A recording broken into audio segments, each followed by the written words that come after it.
Hello friends, నేను మీ Amrutha. Welcome back to my channel. ఈరోజు మనం 2 మినిట్స్లో చోళకాయ కర్రీని ఎలా చేయాలో అయితే చూసేద్దాం. ముందుగా చోళకాయలను చిన్న చిన్న ముక్కలుగా కట్ చేసుకొని వాటిని పెనం పైన అయితే వేయించాలి.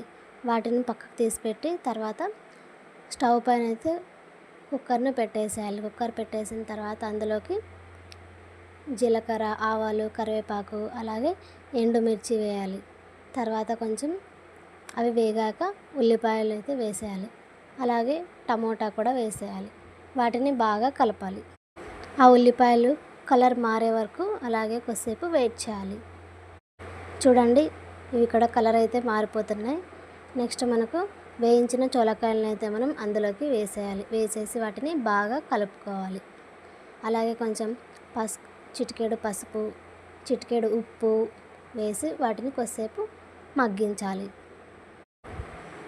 అలాగే అందులోకి కొంచెం ధనియాల పొడి, అలాగే గరం మసాలా, కారం, కొద్దిగా కొత్తిమీర పేస్ట్, అల్లం వెల్లుల్లి పేస్ట్, ఇంకా ఏవైనా మసాలాలు ఉంటే వాటిని కూడా వేసుకోవచ్చు. అలాగే కొన్ని వాటర్ యాడ్ చేసి కుక్కర్ పైన విజిల్ అయితే పెట్టేశాను. రెడీ.